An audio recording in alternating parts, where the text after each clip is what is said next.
Olá, bom dia, boa tarde ou boa noite, dependendo do horário em que você está assistindo esta videoaula. Mais uma videoaula de Química aqui no canal Pedro Sami. E nesta videoaula nós vamos estar corrigindo uma lista de exercícios de revisão para os alunos do nono ano do Colégio Andrade de Figueiredo, o CAF, localizado aqui no centro de Macaé. Então, se você é um aluno CAF, pegue a sua lista de exercícios. Eu peço escusas a vocês, porque eu acho que vocês foram contemplados como a única turma que eu não consegui imprimir a lista, mas eu encaminhei ela para a Júlia, né, mais ou menos 2h30, 2h40, em PDF. E aí vocês podem pegar e ter acesso ao PDF, fazer a resolução, certo? Numa folha de caderno à parte, e depois acompanhar essa maravilhosa videoaula de revisão. Tudo bem? Bom, gente, se você não é um aluno CAF, é inscrito no canal Pedro Sami e é aluno de nono ano que vai fazer prova de IFE, prova de colégio naval, essa videoaula também pode te ajudar, uma vez que são assuntos de química relacionados a nível de nono ano, tá bom? Então, sem mais delongas, vamos projetar a nossa lista de exercícios. Mas antes, os tópicos que vão estar sendo trabalhados nessa lista serão reconhecimento de substâncias puras e misturas, assim como a classificação desses dois tipos de materiais. Também iremos falar sobre processos de separação de misturas e, para finalizar, modelos atômicos. Então, vamos lá. A lista vai ficar disponível para download no primeiro comentário abaixo da descrição desse vídeo e você pode fazer o download a qualquer hora e de qualquer lugar, certo? E se testar para depois tentar aí acompanhar a videoresolução e conferir aí se os seus conhecimentos de química estão sólidos ou não e o que pode melhorar. Então vamos para a revisão do teste de química do nono ano do segundo bimestre, que fala o seguinte: observe a imagem abaixo. Então a gente tem aí uma arte rupestre, tá? E diz o seguinte: consideram-se arte rupestre as representações feitas sobre rochas pelo homem da pré-história, em que se incluem gravuras e pinturas. Acredita-se que essas pinturas, em que os materiais mais usados são sangue, saliva, argila e excrementos de morcegos, cujo habitat natural são as cavernas, têm cunho ritualístico. E aí eu tenho aí a referência de onde foi tirado, portaldacidade.com.br/adaptado. Todos os materiais utilizados sobre as pinturas citados no texto são substâncias compostas puras. Então, quais são os materiais aí? Eu tenho aqui sangue, eu tenho aqui saliva, eu tenho aqui argila e eu tenho excremento de morcego. Materiais que não são substâncias puras. São misturas, né? O sangue nós sabemos que nós temos glóbulos vermelhos, glóbulos brancos, plaquetas, água, vários sais minerais que percorrem o nosso corpo. A saliva contém várias enzimas e também água. A argila também tem aí óxido de silício e várias outras coisas. E excrementos de morcego seriam fezes, né? Então, gente, todos são misturas, não são substâncias puras compostas, não. Todos são de origem animal, sangue, saliva. Argila não é de origem animal. A argila, certo? É de origem mineral. Então, este daqui, ó, é de origem mineral. Tudo bem?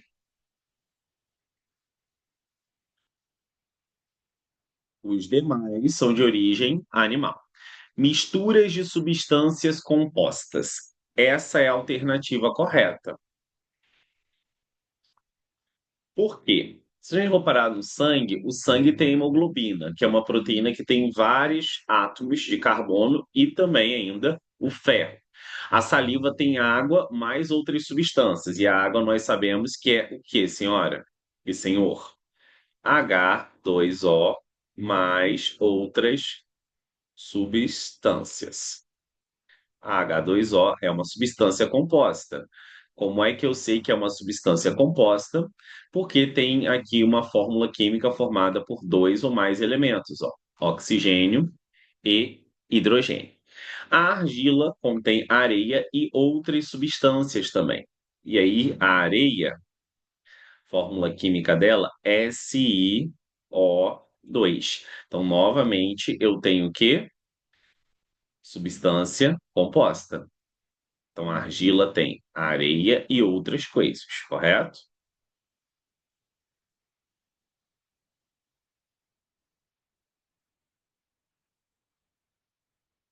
Outras substâncias.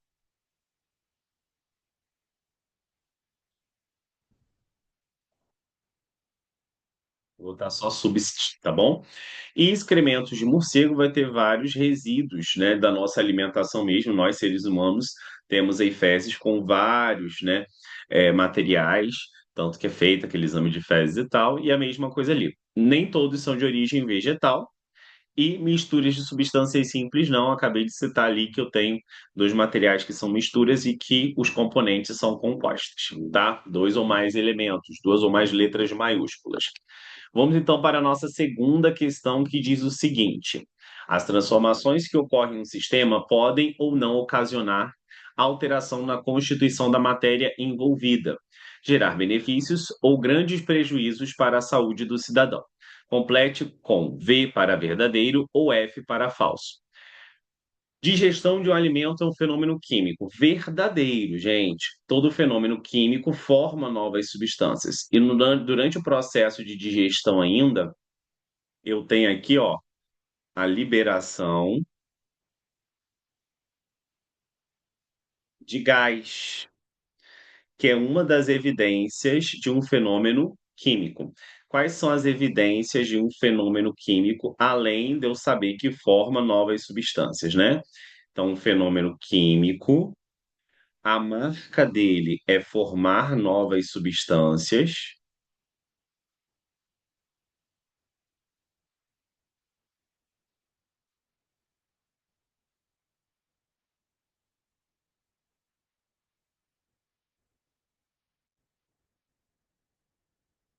e eu tenho as seguintes evidências que podem me ajudar a identificá-lo: liberação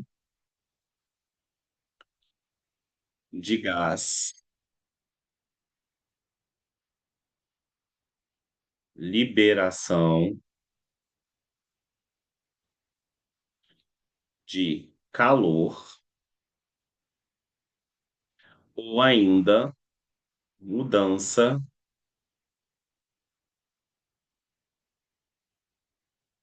de cheiro, cor ou sabor. Ok? Queima de combustíveis fósseis também é um fenômeno químico, porque na queima de combustíveis fósseis eu tenho duas evidências ocorrendo. Eu tenho tanto a evidência número um, liberação de gás, quanto também eu tenho a evidência número 2, tá bom? Evidência número um e também evidência número 2. Deslocamento de automóvel, um fenômeno físico. Correto. Quando um automóvel se desloca, ele só está mudando a sua posição. E vocês estudaram isso em física, né? Tanto que há o conceito de velocidade. Então, não formei nenhuma substância nova. Redução das geleiras pelo aquecimento do planeta. Fenômeno químico. Está errada essa daqui. Quando eu tenho a redução das geleiras acontecendo aqui, o que eu tenho é o que nós chamamos de fusão. O aquecimento do planeta faz com que haja a transformação das geleiras, que estão no estado sólido, para o estado líquido. E toda mudança de estado físico não é um fenômeno químico, é um fenômeno físico. Então, aqui é o quê? Falso. Corrosão de estruturas metálicas, fenômeno físico. Isso também é falso. A corrosão aí é o desgaste de uma estrutura metálica, né? Então, por exemplo, quando eu tenho ferro enferrujando, eu tenho uma mudança de cor, certo? Eu estou corroendo aquela estrutura metálica. E isso também seria um fenômeno químico, tá? Então, aqui é químico, e a redução das geleiras aqui, que ele classificou como químico, na verdade seria físico, ok? Então, as três primeiras estão corretas. A redução das geleiras, eu só tenho uma mudança de estado físico, por isso um fenômeno físico.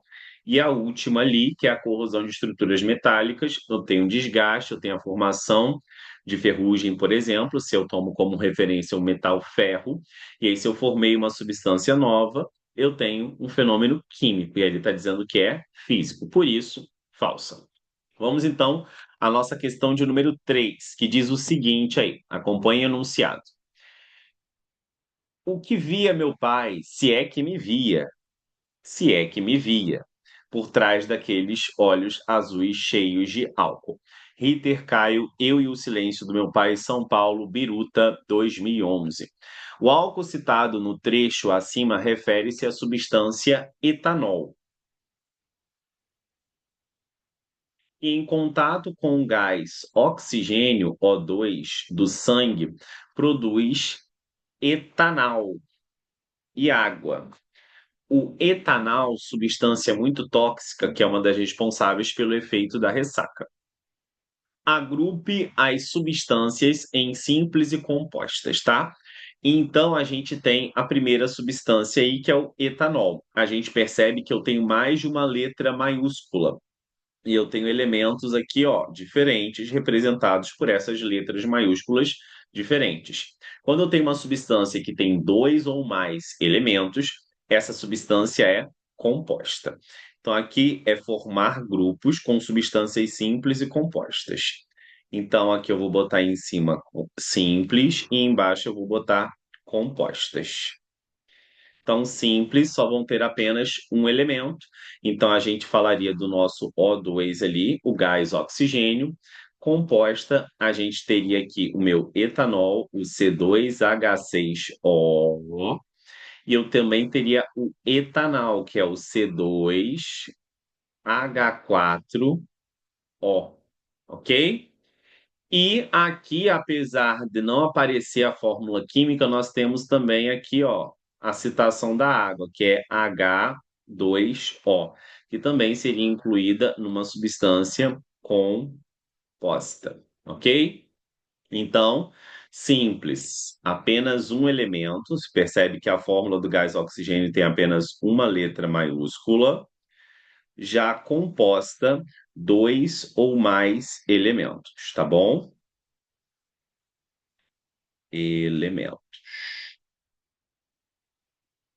No pique, hein? Vamos agora para a nossa questão de número 4, que diz o seguinte: considere as aparelhagens um e 2.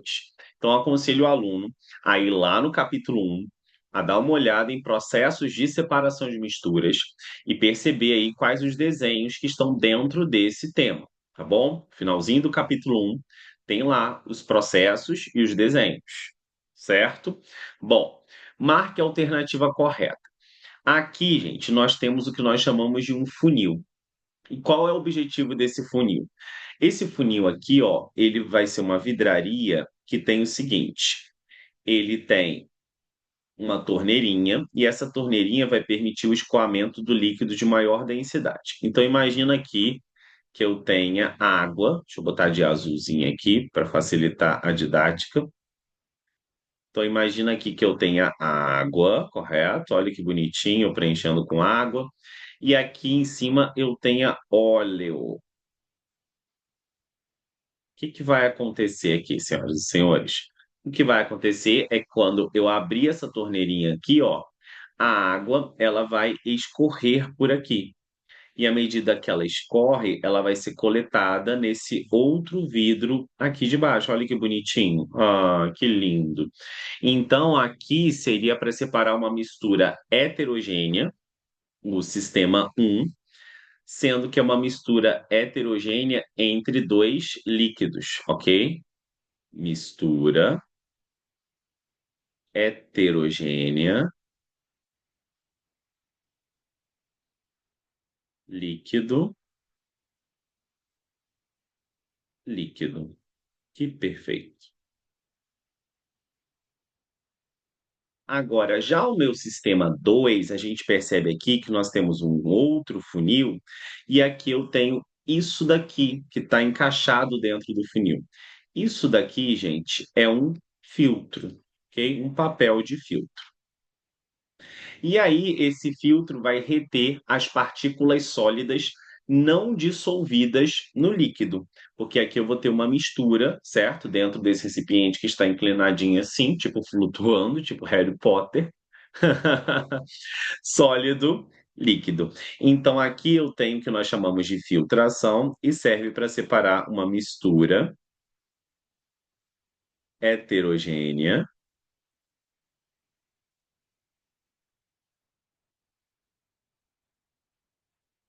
sólido, líquido. Ok? Esse primeiro processo, a aparelhagem dele aí é para a decantação. E aqui a gente utiliza esse processo já para a filtração.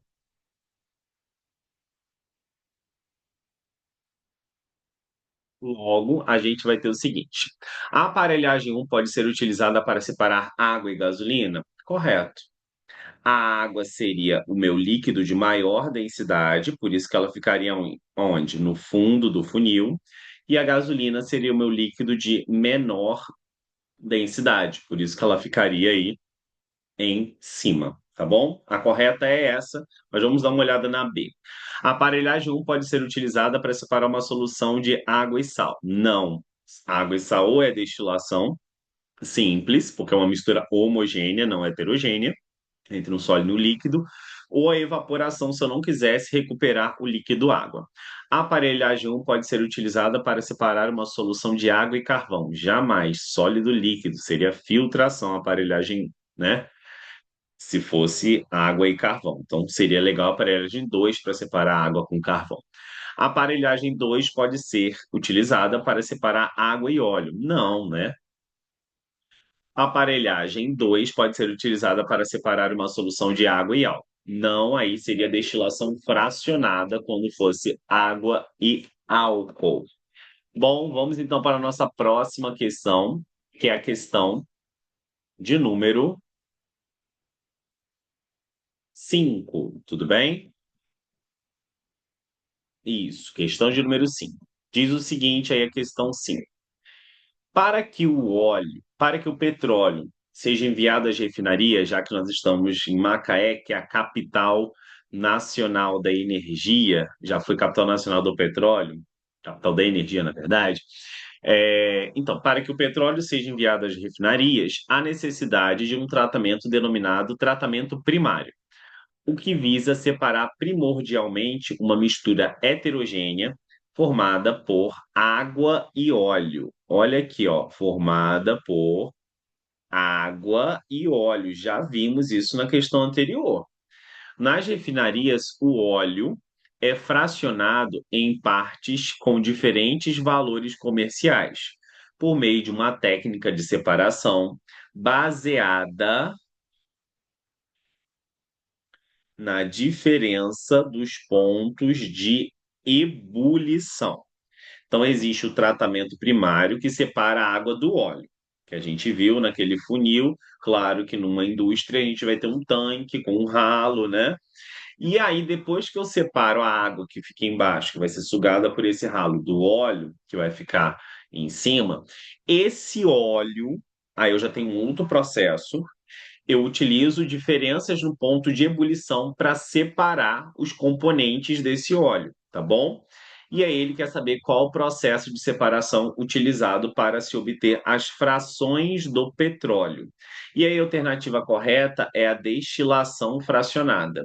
Então eu tenho o aquecimento desse óleo, que é composto de várias substâncias, cada uma dessas substâncias possui uma temperatura de ebulição específica, e aí elas vão evaporar numa temperatura de ebulição específica e depois condensar. Então a gente tem que lembrar que eu vou ter que utilizar um processo para separar o petróleo, que é uma mistura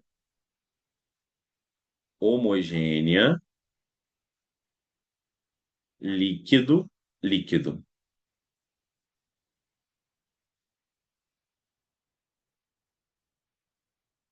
E aí, quando é mistura homogênea líquido, líquido, só tem um processo, destilação fracionada. Além de ser utilizado para separar as frações do petróleo, a destilação fracionada também é utilizado para a produção do álcool a partir da cana-de-açúcar. Então, o caldo da cana é adicionado uma levedura. Essa levedura faz com que haja a fermentação, que é um fenômeno químico, a transformação do açúcar em álcool.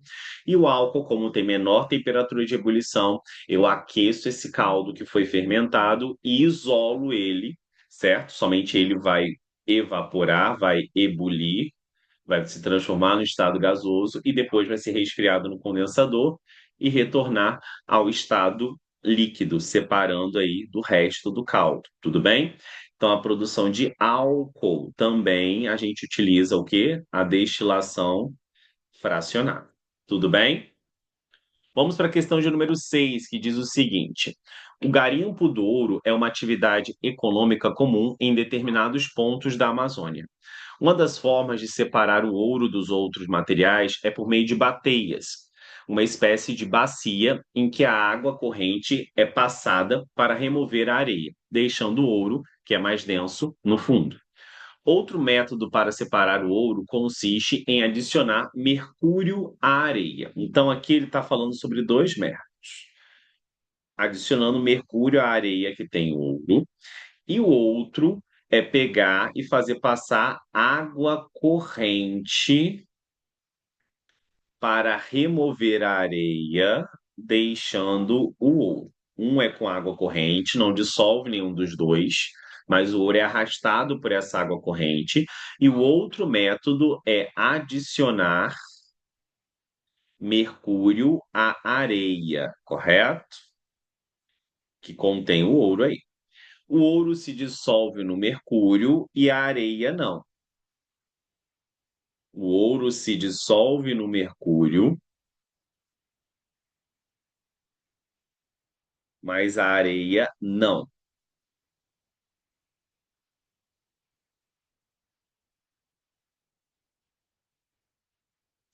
A solução pode ser facilmente separada da areia e recolhida. Para separar o mercúrio do ouro, a solução é aquecida em um recipiente. O mercúrio volatiza e o seu vapor é resfriado até voltar ao estado líquido, sendo recolhido em um recipiente à parte. Depois que todo o mercúrio foi removido, o ouro fica como resíduo. Qual o nome dos métodos de separação de misturas descritos no texto? O primeiro método aqui, ó, que passa água corrente, vai ser a levigação.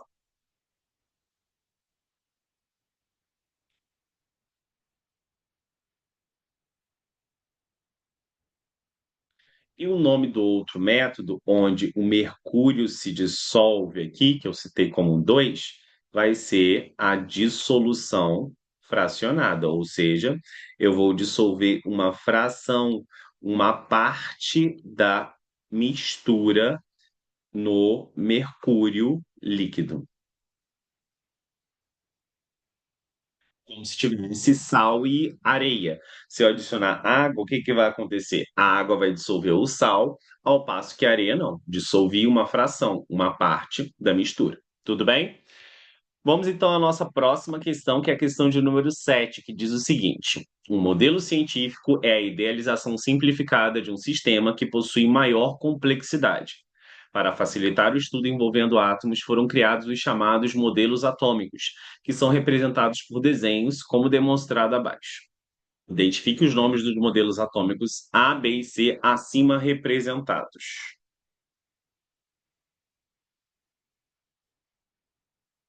Então, o A aí nós temos parecendo um sistema solar, trajetórias elípticas, né? Um núcleo. Então, esse modelo é chamado de modelo planetário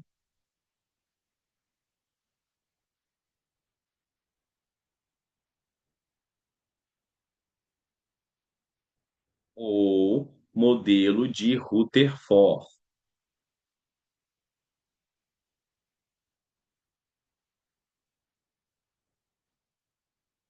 O modelo BAI já é o quê?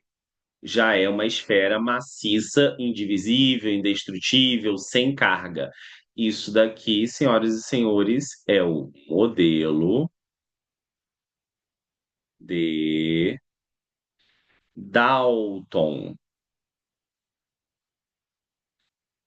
ou também o modelo bola de bilhar. Tanto colocando o nome do cientista ou o nome do modelo, eu vou estar aceitando, tá bom? E para finalizar, o modelo C é um modelo que eu tenho um fluido positivo, tá vendo aqui, ó?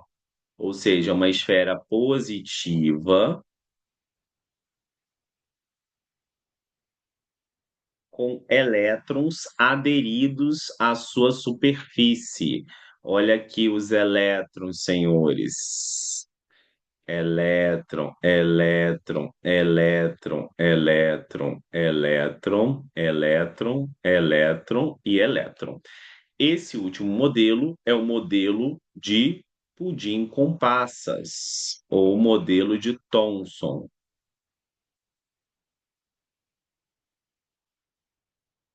Tem alguns livros que chamam de pudim com ameixas. Mas tão legal. Pudim com passas ou modelo de Thomson. Ok? Vamos então para a questão de número 8. Diz o seguinte: a química moderna utiliza métodos de pesquisa extremamente sofisticados. Tais métodos se prestam a identificar substâncias, misturas de substâncias, entre outras coisas.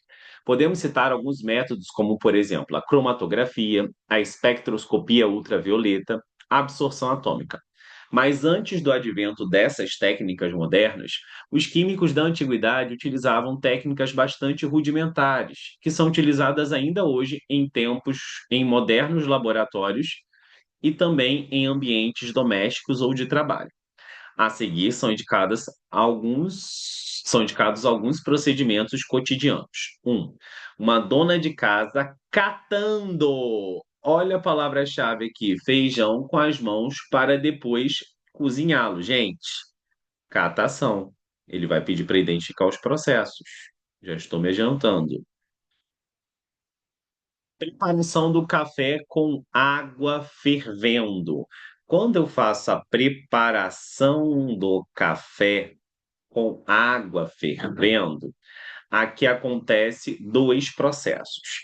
Aqui acontece uma extração, porque eu vou extrair a cafeína e outros componentes que são solúveis em água quente, mas também acontece a filtração, que é separar isso que ficou dissolvido em água quente do restante do pó por um filtro.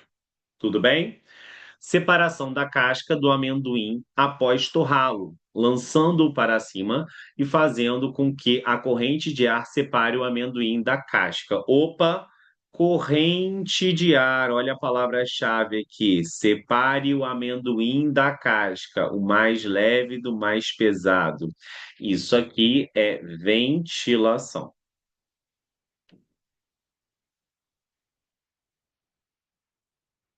O pedreiro separa areia grossa da areia fina ou pedra de areia também, utilizando uma tela de arame, que é uma peneira ali um pouco rudimentar. Então, isso daqui é a peneiração ou tamização. Também tem aí um outro nome para peneiração, que é tamização. Para finalizar, 4.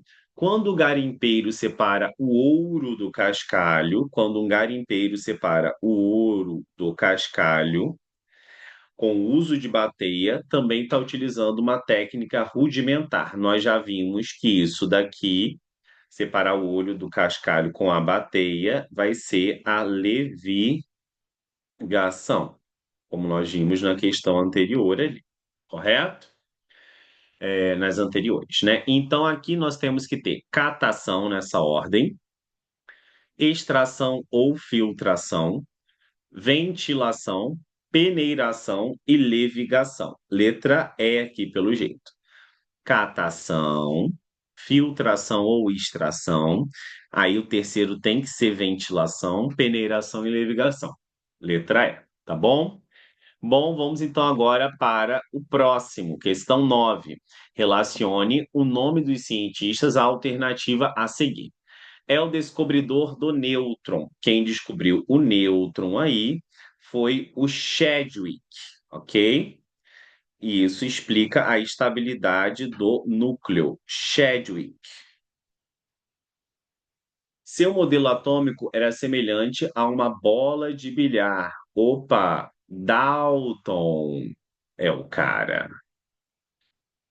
Bem parecida com aquela outra que nós fizemos, né? Só que lá tinha um desenho e já tem as características representadas.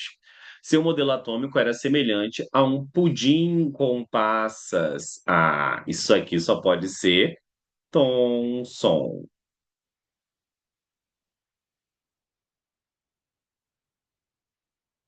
Foi o primeiro a utilizar a palavra átomo. Ah, isso daí era Demócrito. E Leucipo era filósofo, só utilizou a palavra, nem lançou nenhum modelo, correto?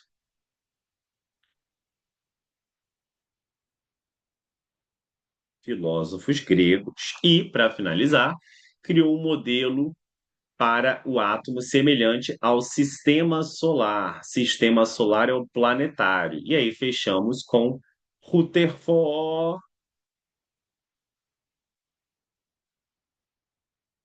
Rutherford.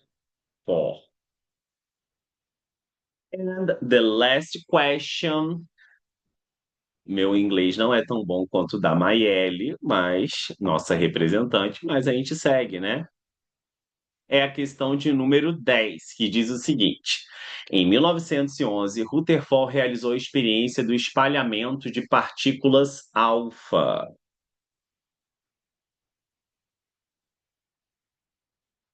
incidindo sobre uma lâmina finíssima de ouro, conforme o esquema abaixo. A partir do experimento, Rutherford chegou às seguintes conclusões sobre o átomo. Nós temos que lembrar que esse experimento, quando o átomo batia nessa lâmina de ouro, tá? Havia um papel fotográfico que pegava e revelava a trajetória dessas partículas alfa, e a gente percebia que algumas passavam direto e outras eram desviadas, ok? A maioria que passava direto, tá bom? Bom, essas poucas que eram desviadas quer dizer que estavam batendo numa região do átomo. Então, se eu tenho um átomo aqui, como o da lâmina de ouro, e se a partícula alfa, certo, está passando direto, quer dizer que está batendo numa região que não vai fazer ela sofrer desvio. Eu já sei que a partícula alfa, correto? É uma partícula que tem carga positiva, já se sabia isso. Então, quando ela batia numa região que não tinha carga positiva como ela passava o quê? Diretão.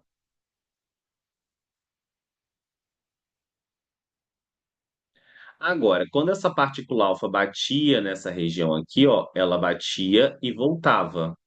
Quer dizer que se eu sei que a partícula alfa tinha carga positiva, essa região do átomo central aqui também vai ter carga o quê? Positiva. A gente percebe que a maior parte das partículas alfa passava direto. Então quer dizer que essa região central do átomo, ela é muito pequenininha. E se a partícula alfa batia e voltava, quer dizer que tinha mesmo sinal de carga elétrica que a partícula alfa, ou seja, também positiva. A partir do experimento, Rutherford chegou às seguintes conclusões sobre o átomo. O átomo é uma esfera maciça com cargas positivas na sua superfície? Não, nem tem nenhuma descrição atômica de nenhum modelo assim.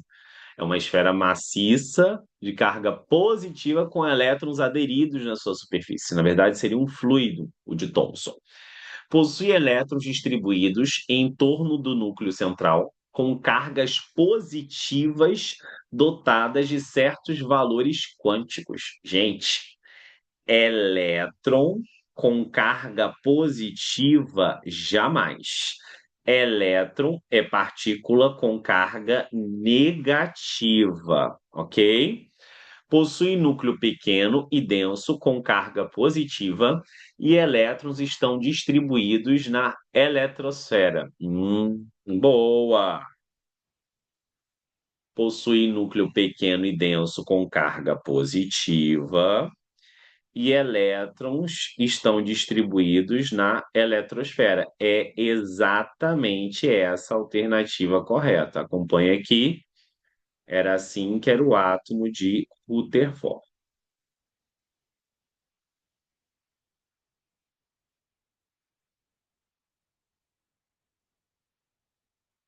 Tudo bem? Possui elétrons distribuídos em níveis e subníveis de energia? Também não. Então, letra C de casa, senhoras e senhores. Tudo bem? Núcleo aqui muito pequenininho. Ah, tadinho do núcleo, olha só, ele é pequenininho. Núcleo pequeno. E eletrosfera gigante. Olha só quantos elétrons tem aqui. Elétrons circulando. Os elétrons circulando. Obviamente, então, essa é o que, senhoras e senhores? É a esfera do elétron.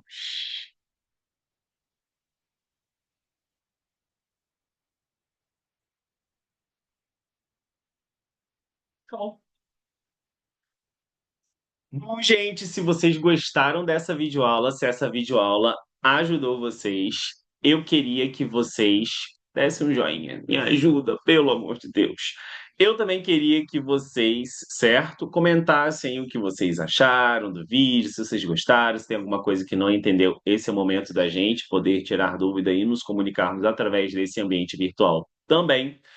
Gostaria também de pedir que você se inscrevesse nesse canal, porque aí você já vai ser notificado, não vai depender de eu pegar e entrar em contato com você, te mandar um vídeo. Isso para aluno CAF, obviamente. Se você não é aluno CAF, nem isso você vai ter. Então você precisa se inscrever e notificar, certo? Então clica no sininho lá, se notifica, clica nas notificações e bota notificações, receber todas as notificações, ok? Todos os vídeos do canal você vai estar sendo sinalizado acerca da postagem dos mesmos. E eu gostaria de agradecer imensamente, certo, o carinho e o tempo que você dedicou a pegar e estar aqui aprendendo química comigo. Bom, gente, essa foi a nossa videoaula de revisão. Espero que vocês também tenham aprendido, assim como eu. E até a próxima. Tchau, tchau.